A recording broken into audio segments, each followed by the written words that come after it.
La capacidad y ubicación de la venta dentro de la clasificación de los contratos. La capacidad es un requisito general para los contratos, ¿no? Y más aún para la compra-venta.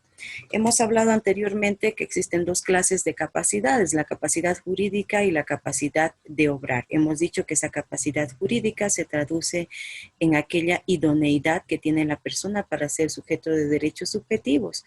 Y en el caso de la capacidad de obrar, no solamente para ser sujeto de derechos subjetivos, sino para poder ejercitarlos, contraer derechos y obligaciones a través de la suscripción de contratos.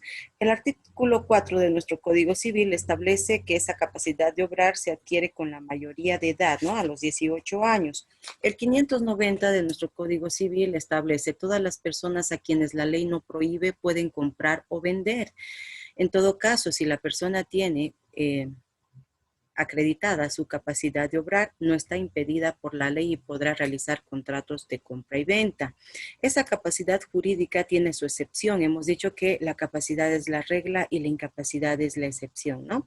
La incapacidad jurídica se clasifica en su incapacidad jurídica parcial y la incapacidad jurídica relativa. Respecto a la incapacidad jurídica parcial, recordemos, esta se traduce en prohibiciones que establece la ley respecto a determinadas características de este sujeto, ¿no? Ejemplos, tener una nacionalidad extranjera.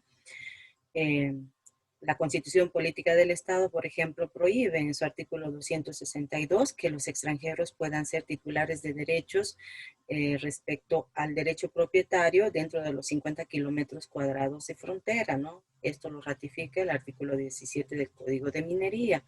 Respecto a la incapacidad jurídica relativa, son prohibiciones que establece la ley de acuerdo a las situaciones que tienen determinadas personas respecto a otras, ¿no? Por ejemplo, estar fungiendo como servidor público, como magistrado, por ejemplo, como juez, como secretario, le va a impedir la ley, de acuerdo al 592, suscribir contratos de compra-venta por la misma situación en la que se encuentra. Esta incapacidad jurídica relativa, de ella se originan tres prohibiciones, ¿no? La prohibición simple de comprar, que lo tenemos en el 592 del Código Civil, que establece prohibiciones de acuerdo a la situación en la que se encuentran estas personas, ¿no? Por ejemplo, hemos dicho y reiteramos, estar fungiendo o tener a su cargo bienes del Estado, ser magistrado, juez, secretario, oficial de diligencia, y establece una sanción, ¿no? Aquellas personas que incumplan con este artículo y suscriban contratos de compra-venta en la situación en la que se encuentra en los incisos 1, 2 y 3, esos contratos serán susceptibles de nulidad. Y en los incisos 4, 5 y 6, que también establece prohibiciones respecto a ese abogado patrocinante, respecto a ese tutor que tiene a su cargo los bienes de su tutelado, o prohibiciones también de contratar respecto a ese mandatario que no tiene autorización para venderse a sí mismo, ¿no? El mandante no le ha dado esa autorización. Respecto a estas tres prohibiciones más, entonces también están prohibidos de contratar, de realizar contratos de compra-venta. En caso de incumplimiento, estos contratos pueden ser susceptibles de ser declarados de ser susceptibles de anulabilidad, ¿no? Pero ya hemos visto que en caso de la anulabilidad, en caso de que el contrato nazca enfermo, se puede subsanar con la confirmación del mismo. Eso haciendo una recapitulación de lo avanzado, ¿no? En 1232 del Código Civil también establece una prohibición. El albacea que tenga la función de cumplir la última voluntad del decuyus no podrá venderse los bienes de este sin que previamente se haya autorizado esa rendición de cuentas, ¿no? Dentro de los 2 años posteriores a la aprobación de cuentas que haga ese albacea. Este albacea tiene la obligación de cumplir la última voluntad de su mandante. Vamos a dar lectura al mismo para que no tengamos duda de la existencia de este artículo dentro de nuestro Código Civil, el 1232. Si ustedes lo tienen a mano, vayan subrayándolo, vayan leyéndolo conmigo. Dice, los albaceas no pueden comprar ningún bien de la testamentaría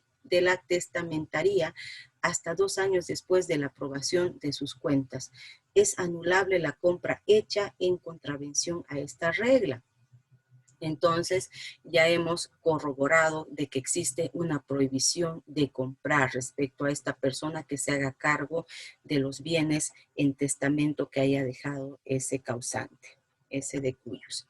La prohibición simple de vender. El 595 establece, nos habla de la venta de cosa ajena. Esta será permitida cuando ese comprador conozca que lo que está comprando es ajeno, ¿no?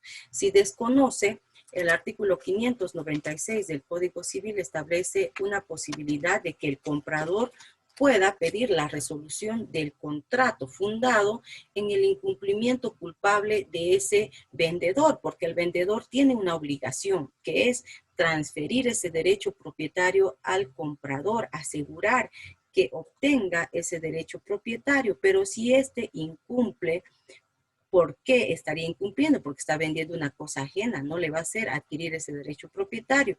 De acuerdo al 614 del Código Civil, una de las obligaciones principales es hacerle adquirir ese derecho propietario, y si ese vendedor no es titular, no podrá cumplir esta obligación que tiene. Entonces, de acuerdo al 596 de nuestro Código Civil, ese comprador podrá pedir la resolución del contrato fundado en ese incumplimiento culpable del vendedor, porque no nos olvidemos que la compra-venta es un contrato bilateral. Ambos tienen derechos y obligaciones que cumplir, ¿no? Entonces, a ser bilateral se tendría que accionar esta figura jurídica, y además se tendrá que pedir la reparación o el resarcimiento de daños y perjuicios de acuerdo al 568, porque es imputable al vendedor, ¿no?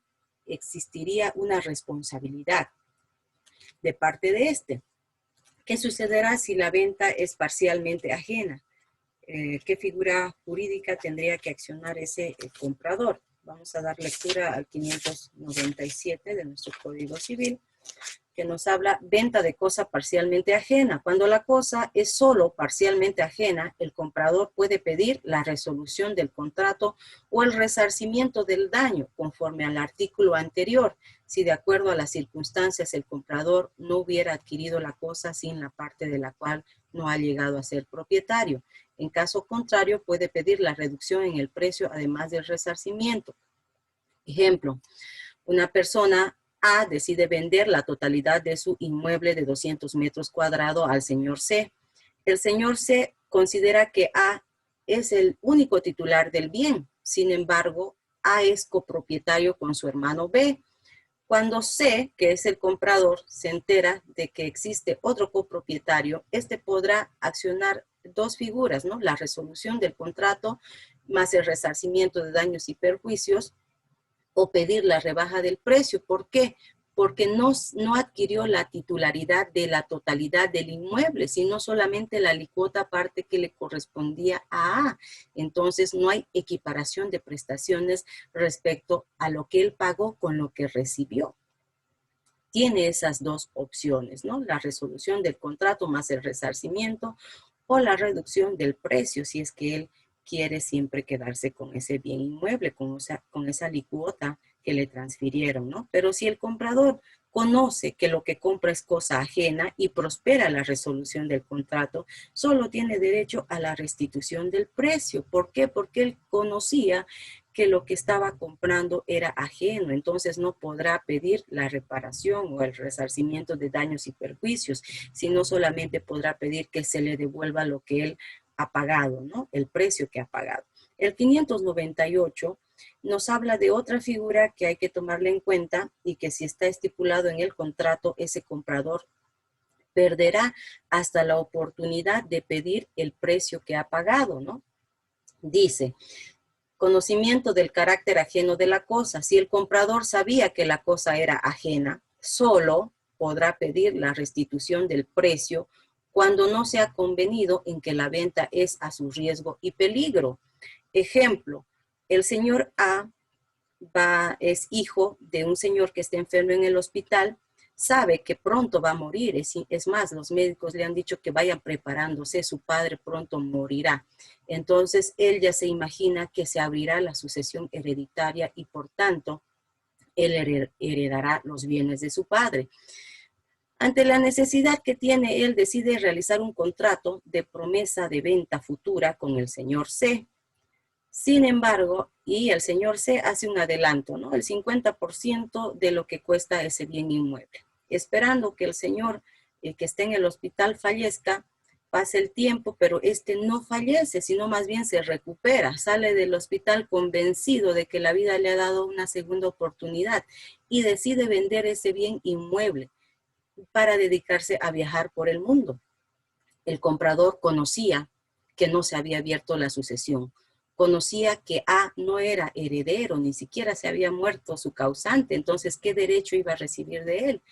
Ha asumido todo el riesgo, y si en ese contrato preliminar de promesa de venta futura se ha pactado y se ha declarado que el señor A previamente tiene que fallecer, su padre que se encuentra enfermo y posteriormente se declarará heredero y consiguientemente me transferirá ese derecho propietario y enseña adelante el 50% de ese bien inmueble que heredará el señor A en un futuro. Y de paso, ¿no?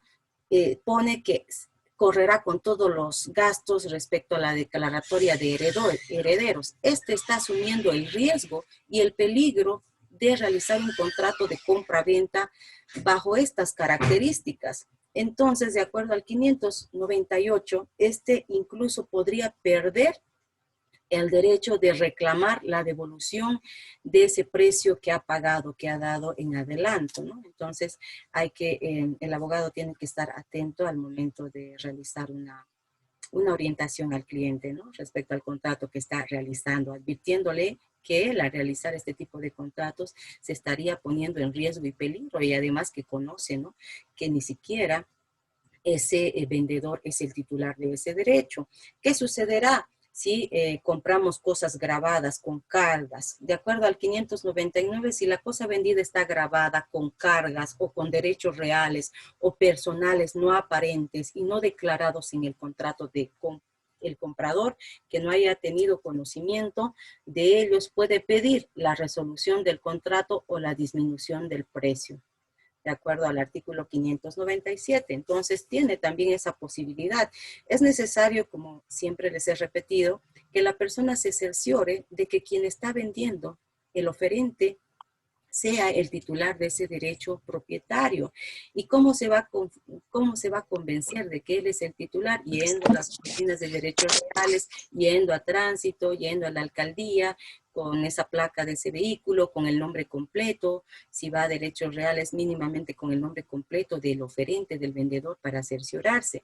Se pide una información rápida, ahí le van a salir las cartas, los gravámenes, esto a fin de que no se esté incurriendo posteriormente a ello, porque si compro un bien inmueble, voy, la veo que hay personas ahí, me dicen, no, son mis sobrinos que están viviendo, están estudiando en la universidad, tras que hagamos el contrato de compra-venta, ellos van a desocupar, y después me cercioro que no habían sido familiares, ¿no? Sino que habían sido personas que han suscrito contratos de anticrético, que ese vendedor existen cargas, gravámenes sobre ese bien inmueble. Entonces, a efectos de evitarse problemas futuros, es necesario que se le oriente de esta forma a la persona que va a suscribir este tipo de contrato, sea de compra-venta o sea de anticréticos o del que fuera, ¿no? De aquel contrato que fuera y que te piden un asesoramiento, el abogado tiene que estar atento al momento de realizar esta orientación al cliente. En referente al tema específico del 599, entonces ese comprador podrá pedir la resolución del contrato también o la rebaja del precio, ¿no? Porque se supone que esas cargas él las va a asumir. Sigamos. El 192 de nuestro Código de las Familias también establece una prohibición para vender, ¿no? La disposición de bienes comunes. ¿Qué va a suceder si uno de los esposos realiza un contrato de compra-venta sin que el otro intervenga en la celebración del mismo? El 192 le da la oportunidad a ese cónyuge que no ha participado en la celebración del contrato de 3 opciones y nos señala: los actos de disposición como enajenar, hipotecar, gravar, dejar en prenda, mutuo, usufructo y uso comodato, anticresis, entre otros, de uno de los cónyuges respecto a los bienes comunes pueden anularse a demanda de la o del otro cónyuge, salvo que ésta o éste prefiera reivindicar a título exclusivo la parte que le corresponde en el bien dispuesto y si ello es posible obtener el valor real de la misma. Puede pedir la anulación de ese contrato de compra-venta, puede pedir la reivindicación de su derecho propietario respecto a su alicuota aparte o que se le pague el valor real de lo que él hubiera cobrado si hubiera intervenido en ese contrato de compra-venta. Por lo que tenemos un ejemplo más de la prohibición de vender, ¿no? Respecto a bienes comunes pertenecientes a la comunidad ganancial. Respecto a la prohibición simple de comprar y vender, el 591 del Código Civil establece una prohibición respecto a los contratos de compra-venta entre cónyuges en el sentido de protección, ¿no? A uno de los cónyuges y en sentido de proteger también a terceros. Puede ser que uno de los cónyuges, aprovechándose del amor del otro, decida convencerle de que le transfiera, de que le firme contratos de compra-venta a su favor, ¿no? Aprovechándose de esa relación de amor, de confianza que supuestamente se tuvieran que tener los cónyuges dentro del matrimonio, ¿no? Es una causa, un justificativo para prohibir los contratos de compra-venta entre cónyuges. No sucede lo mismo cuando las personas ya se encuentran divorciadas. Ahí pueden suscribir todo tipo de contratos. Con respecto a la protección de terceros, se prohíbe la compra-venta entre cónyuges a efectos de que si un cónyuge suscribe contratos con diferentes acreedores, este tenga la intención de volverse insolvente y pudiera, aprovechándose de esta facultad que más bien la ley no les permite, vender todos sus bienes al otro cónyuge para estar en insolvencia y así no responder por las deudas que tiene por sus acreedores, porque si no tiene bienes inmuebles, bienes muebles sujetos a registro, ese acreedor, ¿cómo va a cobrar? ¿Cómo va a pedir el embargo de esos bienes?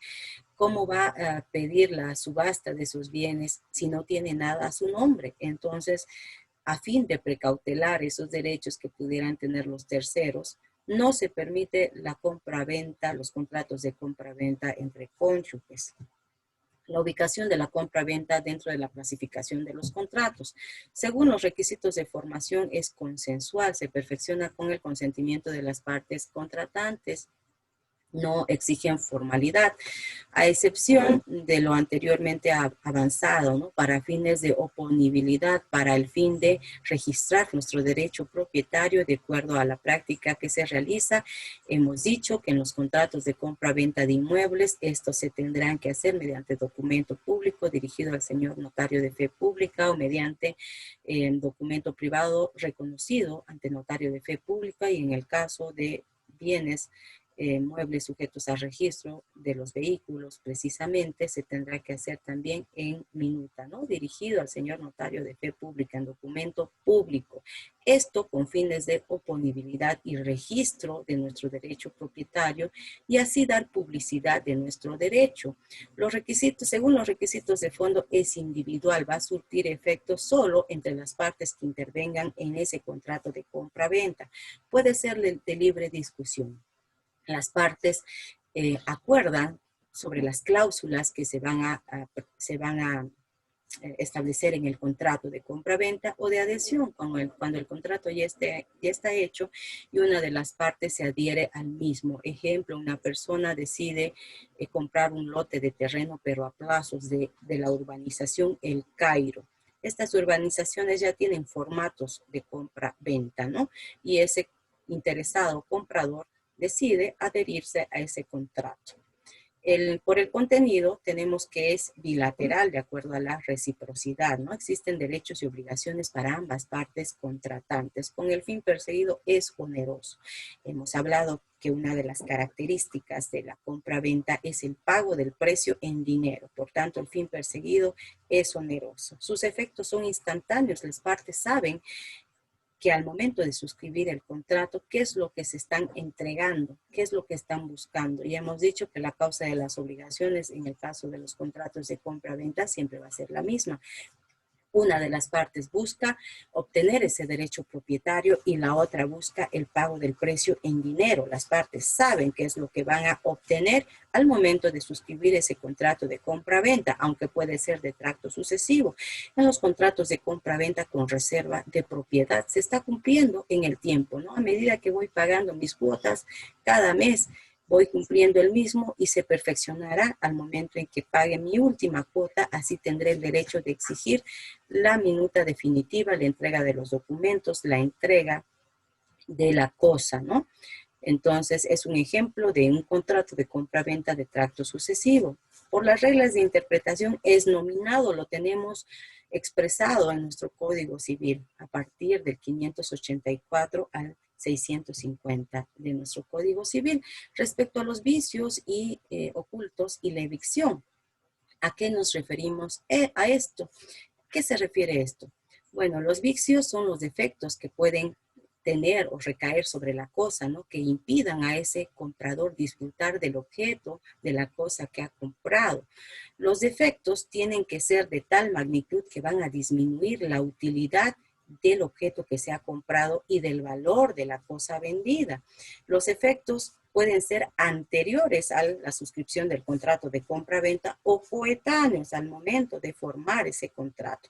Estos tienen que ser ocultos, no tienen que ser perceptibles a simple vista, ¿no? Del común de la gente, ni tampoco de forma concreta para el comprador. Ejemplo, compro un vehículo en la ciudad de Cochabamba porque allá es más barato, me voy de Sucre a comprar, suscribo el contrato de compra-venta, me vengo a la ciudad de Sucre, en medio camino deja de funcionar y me percato que el motor está fundido, totalmente destruido.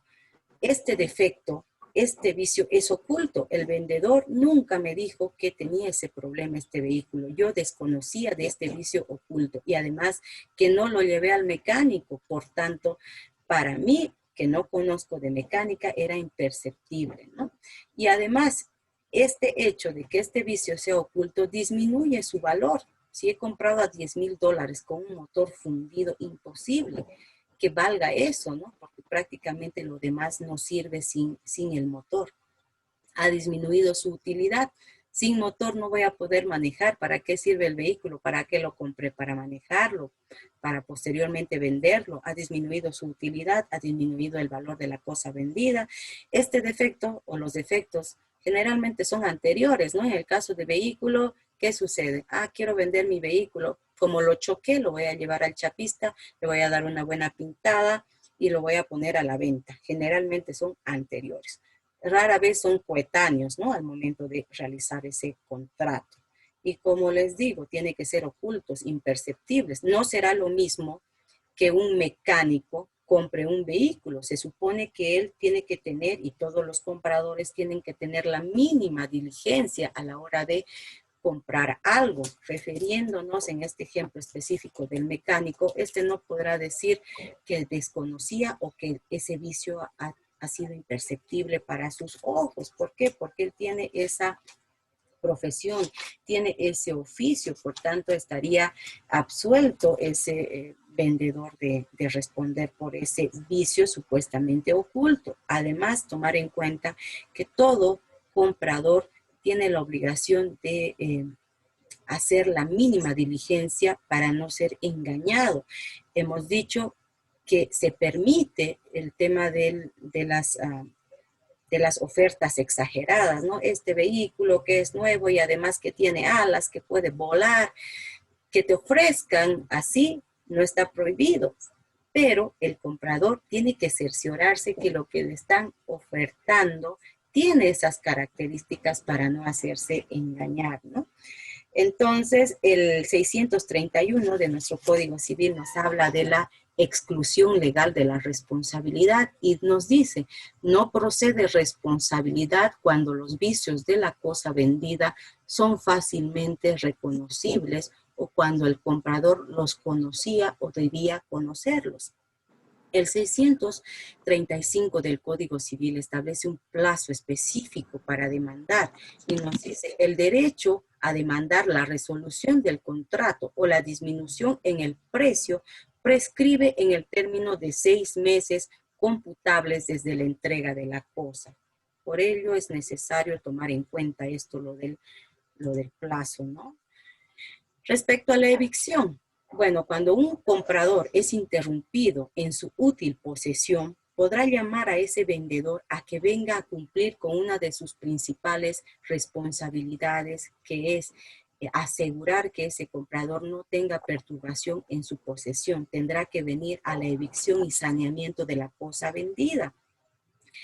¿Cuál es la garantía que nos establece el 624 de nuestro Código Civil? Establece que por más que no exista una cláusula específica determinada que le obliga al vendedor a salir a la evicción, al saneamiento, a entregar la cosa libre de vicios ocultos, el comprador tiene la facultad de exigirlo, y nos dice la responsabilidad del vendedor por la evicción y por los vicios de la cosa tiene lugar aunque no se haya expresado en el contrato.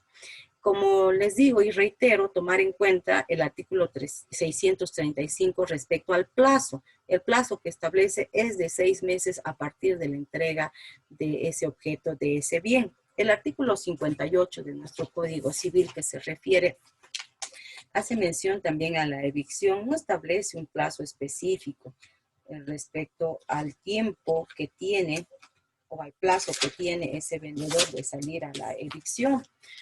Y nos dice, ¿no? Tratándose de pretensiones en las que se discuta la titularidad de un derecho adquirido de forma onerosa, la parte demandada a tiempo de contestar podrá pedirse cite de evicción a su causante. ¿Quién es el causante? Es de quien hemos adquirido ese derecho, vale decir, del vendedor. La o el garante de evicción será citado o citado para que comparezca dentro del plazo de la contestación. No establece un plazo específico, ¿no? Por lo que se puede entender que fuera indefinido. Sin embargo, estuve leyendo un auto, el 328, que los voy a subir como tarea, hace referencia específicamente a este artículo y los magistrados, en realidad, del Tribunal Supremo, establece que el plazo, tanto para los vicios como para la evicción, es este del 635 y declaran a ese accionante infundada su acción, ¿no?